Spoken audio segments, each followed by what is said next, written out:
Сәлем, құрметті достар, сіздермен бірге Бақағай. Бүгін бізде туындының 5-ші бөлімі. Бүгінгі тақырыпта біз функцияны зерттеуде туындыны қалай қолданамыз, соны үйренетін боламыз. Бізге функцияның экстремумдарын табыңыз дейді. Экстремумдарын табу керек болса, яғни x максимум, x минимум дегендерді табу керек болса, біз не жасаймыз? Біз бірінші ең алдымен функцияның туындысын алып, 0-ге теңестіретін боламыз. Мына жерде 0-ге теңестіретін болсам, туындыны алып, 2x кубтың туындысы менде не нәрсе болады? 6x квадрат болады. 3x квадраттың туындысы менде 6x тең 0-ге. Санның туындысы 0-ге тең. Осы жерден 6-ға бөліп жібереміз. X квадрат минус x тең болады 0-ге. X жақшаны сыртына шығарамын. X минус 1 тең 0-ге. Осы жерден жеке-жеке 0-ге теңестірсек, x тең 0-ге, x тең 1-ге деген менде нүктелер шығады. Бұны келесі этапта біз сан сәулесіне саламыз. 0 бар, 1 бар. Енді теңдеуіміздің мұна алдына келіп x квадраттың алды плюс екенін білеміз де, плюс минус плюске салып аламыз. Осы жерден мынандай бір стрелкалар, яғни бағдаршалар арқылы көрейікші. Плюс тұрған жерде өсет дегенді осылай белгілейін, және де минус аралықта түсті, қайтадан өсті. Дұрыс па? Кеттік. Енді бізде минимум, максимум деп тұрған жерлеріміз қандай? Плюстан келіп, менде минусқа өтетін болса, бұл менде максимум нүктелер. Немесе керісінше минустан келіп плюсқа өтетін болса, бұл менде минимум нүкте болады. Ол қалай? Кеттік. Бізде мына сәулелерді сызғаннан кейін, мына бағдаршаларды, стрелкаларды сызғаннан кейін, менде бір тау сияқты жүйе пайда болды. Мынаның жоғарғы таудың шыңында қалып қалғаным, ол максимум болады. Демек, қазір менде 0 деген нүктем x максимум ол 0-ге тең болады. Дәл осы сияқты мына тау сияқты жүйеде төмен жағдай, таудың етегіне, төменіне қарай қалып қалған жер мынандай бұрыш жасап, ол менде минимум болады. Яғни менің жағдайымда қазір ол 1 деп тұрғаным ол x минимум болып тұр. Демек, бұл жауап қай жауапқа сәйкес келеді? Ол а жауабына сәйкес келіп тұр. Минимумым 1 болып тұр, максимумым 0 болып тұр. Дәл осылай жалғастыратын боламыз. Кеттік. Екінші есепті функцияның экстремумдарын табыңыз дейді. Дәл жаңағындай тауып алатын боламыз. Не істейміз? Туындыны алып 0-ге теңестіреміз. 2-ден 1-дің туындысы 0, 1-ден алмай қойсам болады, туындысы. Минус 2x-тің квадраты дегенім 2 алдына түседі. Минус 4x болады, плюс 4x-тің туындысы 4. Кеттік, осы 0-ге теңестіреміз. Минус 4x плюс 4 тең 0-ге. Осы жерден минус 4x тең болады минус 4-ке, x тең болады 1-ге деген нүкте шығады. Жалғыз ғана осыны біз сан сәулесіне салатын боламыз. 1 деген нүкте тұр. Кеттік. Енді мына жерде қарасам, 4x-тің алдына минус тұр. Демек, минус, содан кейін бар плюс. Не істеп тұр? Жоғары көтерілді, кейін төмен түсті. Таудың шыңында қалып қалды ма, демек ол максимум болады. Осы жерден менде x максимум деп отырғаным, ол менде 1-ге тең екен. Бұл менде б жауабына сәйкес келіп тұр. Кеттік. Келесі үшінші есеп айтады. Функцияның кризистік нүктелерін табыңыз дейді. Бірінші туынды алатын едік. Туынды алатын болсам, біз бөлімін квадраттайтын едік. 2x минус 3-ті квадраттаймыз. Және де бірінші алымынан туынды аламын. 1 қалады. Соны бөлімнің өзіне көбейтетін едік. Келесі ортасы аралары минус. Енді бірінші алымын өзін жазамда, бөлімнен туынды алсам, 2x минус 3-тің туындысы 2 болатын еді. Осы жерден, мына жерде 2x минус 3 минус 2x плюс 8 қалды. Төменгі жақта бөлімінде 2x минус 3-тің квадраты қалды. Осы жерден біз не істейміз? Әрине туындыны 0-ге теңестіреді екенбіз. 2x-тар жойылып кетті, бөлімінде алымында 5 қалды. 2x минус 3 квадрат тең 0-ге. Енді мұна теңдеуді шығаратын болсақ, 5 тең болады. Мына жаққа 0-ді көбейтсем, 0-ге тең болады. 5 0-ге тең ба? Жоқ, әрине. Демек, менің мына жерде нүкте шықпады, сан сәулесіне салуға дейін жетпедім. Демек, сындық нүктелері жоқ екен. Кризистік нүкте деп осыны айтамыз. Сындық нүкте деп келеді, немесе қазақшасы. Кеттік. Келесі төртінші есеп айтады. Функцияның кризистік нүктелерін табыңыз дейді. Дәл жаңағы алгоритм. Біз не істейміз? Бірінші туынды аламыз. 2x-тің туындысы 2 болады. Ал синус 2x-тан туынды алатын болсам, бірінші синустан туынды аламын, қосылған косинус 2x, және де ішіндегі тағы 2x-тан туынды алсам 2 шығады, 2-ні көбейту аламыз. Тең болады 0-ге. Осы жерден функциялық тригонометриялық теңдеуді шығаруға тура келеді. Косинус 2x тең болады. Қазір мынау 2 мына жаққа минус 2 болып өтеді, ана 2 бөлу болып өтеді плюс. Сонда косинус 2x тең минус 1-ге. Осы жерден дербес жағдайы ол 2x тең минус 1. Бұны қалай табатын едік? косинустың функциясын саламыз. Мына жақта ол плюс, мына жақта плюс, мына жақта минус, минус. 2 минус келген жері минус 1, 2 плюс келген жері плюс 1 еді. Плюс пен минус келіп қалған жерлер 0. Так, қай кезде минус 1? Әрине мынау 180 градус пида. Пи қашан қайтып келеді? Толық бір айналымда қайтып келеді. Демек ол бізде 180-нен 2, яғни 360 градус 2 пн. Осы жерден x-ті ғана өрнектеу үшін x тең болады пи бөлінген 2 плюс pn болады. Так, біз нүктені таптық. Пи бөлінген 2 плюс pn еді. Мына жерде ондай нәрсе бар ма? Жоқ. Мынада бар ма? Жоқ. Мынада бар ма? Жоқ. Демек, мынау менде x минимум пи бөлінген 2 плюс pn болады екен. Так, бұның енді минимум екен қайдан білдік десек, жай ғана мынау есепті қиындатпайық, x-тің алдына қарай салатын болсақ, иә. Мына жақта x-тің алды плюс болып тұр. Демек, ол қазір логика бойынша, жай ғана логика бойынша бір нүкте болады. Бізде қандай да бір нүкте, ол не істеп тұр? Плюстан минусқа басылады, демек бүйтіп түсіп келеді да көтеріледі. Бұл менде минимум нүктесінде қалып қояды. Бұл енді қарапайым ғана түсіндірмесі, жауапта бір ғана дұрыс жауап тұр өзі. n тиесілі z-ға дейтін пи бөлінген 2 плюс pn, сол үшін ойланбай белгілей салдық. Келесі 5-ші есеп. Функцияның минимум нүктесін табыңыз. Кеттік. Енді мына функцияны біз күрделі функция деп, көбейтінді ретінде қарастырамыз. Неге? Екі функция көбейтіліп тұр. Бұның туындысы қандай? Біріншіден туындалам, екіншінің өзі, қосылған біріншінің өзі, екіншіден туындалам. Кеттік. Бірінші туындысын тауып алайық. X кубтың туындысы 3x квадрат e-нің 2x минус 1 дәрежесінің өзі. Так, қосылған. Енді x кубтың өзін жазамыз. Мына жерде мынау e-ден туындалатын болса, өз шығатын еді. E-ден туындалам. E-нің 2x минус 1 дәрежесі, дәнеде бұның дәрежесі, яғни күрделі функция болып тұр. Одан да туындалам, 2x минус 1-дің туындысы 2. Так, сонда өрнегіміз қандай түрге келді? Мына функциямыз 3x квадрат көбейтілген e-нің 2x минус 1 дәрежесі қосылған. Так, 2x куб e-нің 2x минус 1 дәрежесі. Біз бұларды 0-ге теңестіруіміз керек еді бұл функцияны. Так, 0-ге теңестіретін болсақ, біз не істейміз? Алдымен ортақ нәрселерді жақшаның сыртына шығарып алайын. E-нің 2x минус 1 дәрежесін мен жақшаның сыртына шығарып алғым келіп тұр.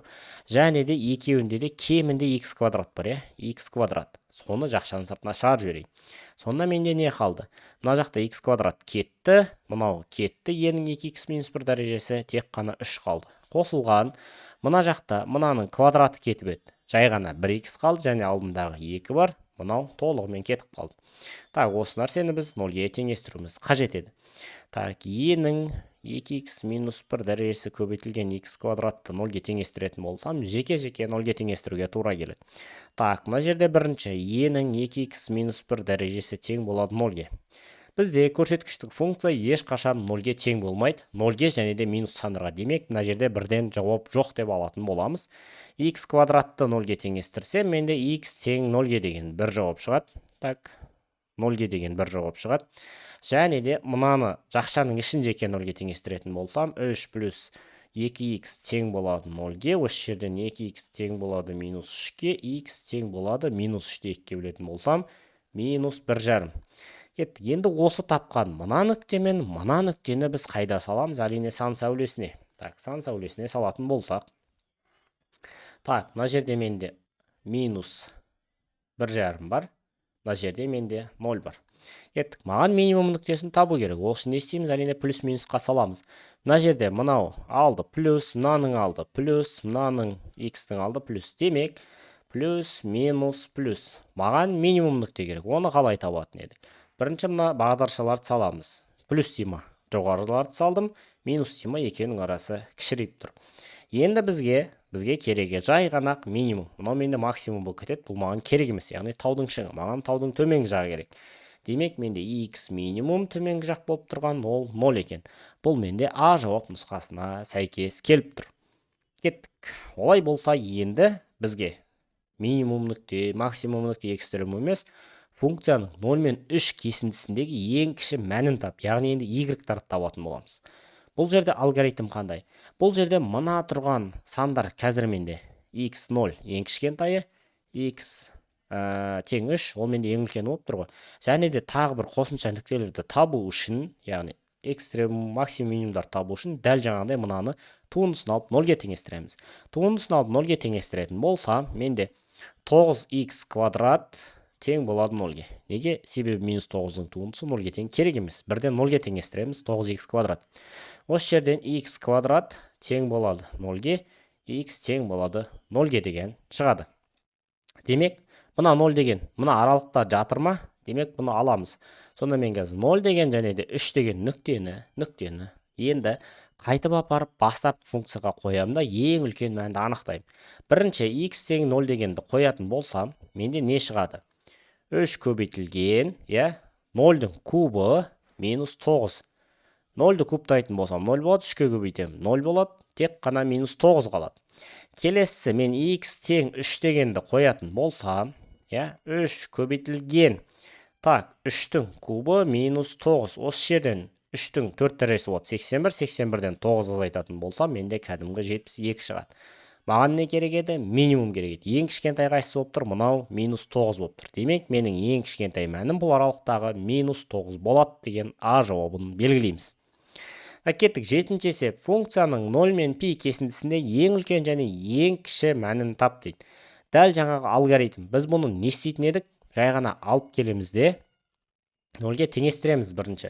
0-ге теңестіретін болса, синус x-тің туындысы, бірден алайық. Туындысын 0-ге теңестіреміз. Туындысын 0-ге. Демек, синус x-тің туындысы косинус x, x-тің туындысы 1 болады, плюс 1 тең 0-ге.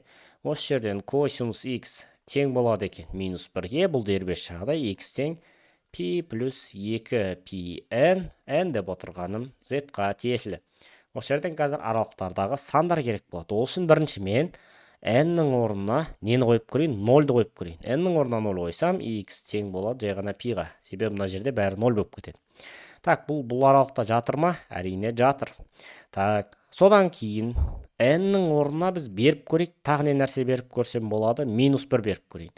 Минус 1 беріп көретін болсам, пи, мына жерге минус 1 қоятын болсам, қазір минус 2 пи болады. Бұл менде неге тең болады? Минус пиға. Бұл менде шартымды, яғни мына жердегі 0 мен пидің арасында жатыр ма? Жоқ. Бұл 0 мен пидің арасында жатқан жоқ, демек ала алмаймыз. Келесі n тең 1-ді қойып көрем, Бұл бүтін сандар еді ғой. Сонда мен не шығады? Пи плюс 2 пи шығады. Бұл кезде менде 3 пи болып кетеді. Бұл аралықта жатыр ма? Жоқ. Бұны алмаймыз. Демек мен қазір мынау 0 деген нүктені және де пи деген нүктені қоямын. Мына жақтағы пи, мына жерде итакта бар. Сол үшін алмаймыз. Осы кезде бірінші мен 0-ды қоятын болсам, ең үлкен ең кіші мәнін табу үшін. Так, кеттік. Синус 0 қосылған 0. Бұл менде нені береді? Синус 0-ға қай кезде тең? 0 градуста. 0-ға 0-ді қосатын болсам, демек мынау қазір менде бір жауап 0 шықты. Келесі мен пиді қоятын болсам, синус пи қосылған пи болады. Так. Бұл нені білдіреді? Синус пи дегенім синус 180 градус. Синус 180 градуста менде 0-ге тең және де қосылған пи. Бұл менде пи болады. Так, кеттік. Сонда менде мынау минимум болып тұр, мынау максимум болып тұр. Ең үлкені пи болып тұр, Дұрыс па? Демек, ең үлкен мәні пи, ең кішкентай мәні 0-ге тең. Бұл менде С жауап нұсқасына сәйкес келіп тұр. Олай болса 8-ші есеп. 8-ші есеп айтады. Функцияның 1 мен 2 кесіндісіндегі ең үлкен және де ең кіші мәнін табыңыз дейді. Дәл жаңағы алгоритм. Бірінші туындысын алып 0-ге теңестіреміз. Туындысын алатын болсам, берілген функцияның 21x квадрат минус 7x тең болады 0-ге. Дұрыс па? Келесі бұны жақшаның сыртына 7-ні шығаратын болсам, 7x-ті мына жақта не қалады? 3x минус 1 тең болады 0-ге. Осы жерден жеке-жеке 0-ге теңестірсем, x тең болады 0-ге, x тең болады 1 бөлінген 3-ге. Так, маған не айтылған? Маған мына кесіндінің аралығы берілген. Менде 0 деген осы кесінде жатыр ма? Жоқ, бұны қарастырмаймыз. 1 бөлінген 3 деген мына кесінде жатыр ма? Жоқ, қарастырмаймыз. Демек, қазір мен x тең 1 және де x тең 2 деген нүктелерді ғана қарастырамын. Осы кезде мен мына жерге нені қоятын болам? Бірінші, 1 дегенді қойып көрейін. X тең 1 дегенді қоятын болсам, 7 көбейтілген 1-дің кубы минус 3 шарым көбейтілген 1-дің квадраты плюс 2. Сонда менде 7-ні 1-ге көбейтем. 7 3 шарымды азайтатын болсам, 3 шарым болады. 3 шарымға 2-ні қоссам, 5 шарым болады. Так, бұл менде бір жауап. Келесі 2-ні қойып көретін болсам, так, 7 көбейтілген 2-нің кубы минус 3 шарым көбейтілген 2-нің квадраты қосылған 2. 2-нің кубы 8, 7-ге көбейтемін 56 болады екен. Так, енді 3,5-ді неге көбейтем? 4-ке көбейтетін болсам. Кетті, 2-нің квадраты 4, 3,5-ді 4-ке көбейтетін болсам, 14 қосылған 2. 56-дан 14 азайтатын болсам, 42, 42 2-ні қосам, 44 болады екен. Демек, менде ең үлкен мәні не болып тұр? 44, ең кіші мәні 5,5 болып тұр. Так, бұл менде қай жауапқа сәйкес келеді? Д жауап нұсқасына сәйкес келеді екен. Алгоритм түсінікті деп ойлаймын. Бірінші туындысын табамыз да 0-ге теңестіреміз. Егер мына нүктелер, мына аралықта жатса, бұларды да қойып көреміз. Осыларды да. Егер бұл жатпаса, бұларды сызып тастап, тек мынаның үлкен мен кішкентайын ғана қоямыз да, ең үлкен, ең кіші мәнді табатын боламыз. Так, кеттік. Функцияның 1 мен 2 кесіндісіндегі ең үлкен және ең кіші мәнін табыңыз. Дәл жаңағыдай туынды алып 0-ге теңестіреміз. 2 ln x-тің туындысы 1 бөлінген x минус 2x-тің туындысы жай ғана 2 тең 0-ге. Осы жерден так, 2 бөлінген x тең болады 2-ге. Осы жерден x тең болады 1-ге деген шығады. Яғни, x-ті оң жаққа бөліп өткізем, 2-ні қайттан бөліп өткізем. Көбейтіп өтсем, 2-ні бөліп өтсем. Сонда x тең 1 деген нүкте шығады екен. Так, кеттік. Мына жерде анықталу облысы бар. X тең емес болу керек 0-ге. Мына шартымды орындап тұр ма? Орындап тұр. Мына аралықта жатыр ма? Жатыр. Бірақ бұл жерде 1-дің өзі де бар, 2 де бар. Осы 2 мәнді қойып көреміз. X тең 1 деп қойып көретін болсам, мынаған 2 көбейтілген ln1 минус 2 көбейтілген 1. ln1 деген 0-ге тең. Сонда менен мына жерде минус 2 қалады. X-тің орнына 2-ні қойып көретін болсам, 2 ln2 минус 2 көбейтілген 2. Так, бұл жерде не шығады? 2 ln2 минус 2-ні 2-ге көбейтем 4. Осындай нәрсе қалды. Так, жауапта мындай бар ма? Жауапта жақшан сыртына шығар екен. Шығарайық, 2-ні жақшан сыртына шығарсам, ln2 минус 2 қалады. Демек, менің минимум мәнім мынау, яғни кішкентай мәнім, максимум мәнім мынау болады екен. Так, бұл менде қай жауап нұсқасына сәйкес келіп тұр? Қай жауап нұсқасына сәйкес келіп тұр? Так, 2 с жауабына сәйкес келіп тұр. Минус 2 бар, 2 ln2 минус 2 бар екен. Кетті, олай болса, бүгінгі күннің соңғы есебі функцияның 0 мен пи кесіндісіндегі ең үлкен және ең кіші мәні. Жаңа айттық, туындыны алып 0-ге теңестіреміз. Так, кеттік. Косинус x-тің туындысы 4 синус x, косинус 2x-тің туындысы не болатын еді? Минус синус 2x. Алдына минус пен плюс болып кетеді. Синус 2x және де ішіндегі мұны 2x-тан туындыны азайта аламын. 2 болады, оны көбейтеміз. Бұны 0-ге теңестіру қажет. Так, бұны не істейтін едік? Бірінші бұрыштарын, синустар келіп тұр функциялары, енді бұрыштарын теңестіру керек. Осын 4 синус x қосылған синус 2x дегенді қандай формуламен ашсақ болады? Синус 2x неге тең еді? Бұл менде 2 синус x и косинус x-қа тең болады. Кеттік, осы мәндерді қойып көрейік. Осыны қойып көрейік. 2 көбейтілген 2 синус x, косинус x тең болады 0-ге. Жақшаның сыртына шығаратын нәрсе бар. Бұл менде 4 синус x пен, мына жақтағы 4 синус x. 4 синус x-ті жақшаның сыртына шығаратын болсам, не қалады менде? Мына жақта 1 қалады, мына жақта косинус x қалады тең 0-ге. Осыларды жеке-жеке 0-ге теңестіреміз. Менде синус x тең болады 0-ге. Мына 4 ескермейін, себебі мына жаққа бөліп өтсем, ол бәрібір 0 болып кетеді. Бұның дербес жағдайы x тең болады. Қай кезде 0-ге тең болатын еді синус? Ол 0 градуста жай ғана pn. Неге? Өйткені 180 градус сайын қайталанып отырады. Бұны қайталап көрсеңіздер болады тригонометриялық теңдеу тақырыбынан. Бір қосылған косинус x тең болады 0-ге. Осы жерден косинус x тең болады минус 1-ге. X тең болады не нәрсеге? X тең болады 2, минус 1 қай кезде еді? Пи-да еді. Пи плюс 2 pn. Мұна 2 жауапты біріктіретін болсам, қай кезде 0-ге тең болатындай? Маған әйтеу, мына жақ синус x немесе 0-ге тең болу керек, немесе косинус x 0-ге тең болу керек. Демек, мына 2 жауапты біріктіретін болсам, мына менде мынандай еді ғой. Так, мынаны ашып жазатын болсам, қазір. Так, x тең болады плюс 2 pn, яғни 0 градуста плюс 2 pn және де x тең болады p плюс 2 pn еді. Енді мына жауаптарды біріктірген кезде менде жаңа x тең просто pn қалды. Сол жауап арқылы бәрін біріктіріп жіберем. Так, бұл сәл түсініксіз болуы мүмкін. Осын сіз тригонометриялық теңдеу тақырыбын қайталауыңыз керек. Сонда анау обороттарды қайталауыңыз керек. Егер қазір біз оны толық түсіндіретін болсақ, басқа тақырыпқа көшіп кетеміз. Так, n тиісті z-қа. Біз бұл жерде не нәрсені Бұлай алдық, себебі қазір n-нің орнына бүтін сандар берем. Допустим, мен n-нің орнына 0 берсем, мынау менде 0-ге тең болып кетеді. Бұл менде бар ма? Мына аралыққа кіреді. Я, қазір 0-ды аламыз. Так, x тең болады. X деп бұл ана жерде. Мен беріп отырым n-нің орнына 0, n-нің орнына 1 беретін болсам не шығады? 1-ді пиға көбейтем, пи шығады. Мына аралықта бар ма? Бар әрине. n-нің орнына -1 берсем, бұл менде -пи болып кетеді, аралыққа кірмейді. Демек, қазір мен мынау 0 деген нүктені және пи деген нүктені ғана қойсам жеткілікті. Мыналар итак соның ішіне кіріп тұр.